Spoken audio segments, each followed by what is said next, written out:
Hello students, अब तक की वीडियो में मैं आपको कॉम्प्लेक्स सेंटेंस बनाना बता चुका हूँ। आज मैं आपको पढ़ाऊँगा कंपाउंड सेंटेंसेस। तो कंपाउंड सेंटेंसों में होता क्या है, एक मुख्य उपवाक्य होता है और एक समकक्ष उपवाक्य होता है। इन दोनों को हम जब जोड़ करके एक सेंटेंस बनाते हैं तो उसे हम कंपाउंड सेंटेंसेस बोलते हैं। ठीक है, यौगिक कंपाउंड का वैसे मीनिंग होता है यौगिक, ठीक है, यानी संयुक्त। क्या है, संयुक्त वाक्य बनाएंगे हम, तो जिसमें एक मुख्य उपवाक्य होगा और एक में एक समकक्ष उपवाक्य। तो जैसे मैंने आपको कॉम्प्लेक्स के बारे में बताया, सेम ऐसे ही इसी को भी हम तैयार करते हैं, लेकिन मैं आपको इजी कर देता हूँ कि मैंने आप लोगों की सिंप्लिसिटी के लिए कंपाउंड सेंटेंस के सारे कंजक्शंस को यहाँ पे लिख करके आपको बता दिया है। तो ये कंजक्शंस आप अगर तैयार कर लेते हैं तो जैसे हम कॉम्प्लेक्स का सेंटेंस हो की हिंदी मीनिंग करके जो सूटेबल हमको लगता था उस कंजक्शन को पुट कर देते थे, वही तरीका हम यहाँ भी आपको बता रहे हैं। ये सबसे ईजीएस्ट तरीका है। तो देखिए मैं आपको इसके कंजक्शंस बताता हूँ। तो पहला एज वेल एज, जिसका हिंदी मीनिंग क्या है, और भी।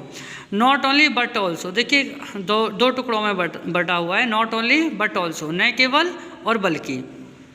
बोथ एंड, बोथ और एंड दोनों के बीच में गैप है, दोनों और।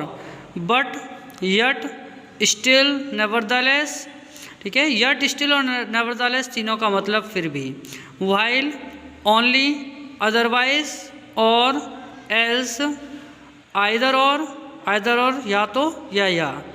नाइदर नॉर, न तो नहीं, नॉर नहीं, सो और देयरफॉर इसलिए, फॉर क्योंकि। देखिए ध्यान दीजिएगा, कॉम्प्लेक्स सेंटेंस में क्योंकि के लिए हम सिंस, बिकॉज या एज का प्रयोग करते हैं, लेकिन कंपाउंड में क्योंकि के लिए हम फॉर का यूज करते हैं। फॉर मीन्स क्योंकि। दस इस प्रकार, हैंस इसलिए, ठीक है।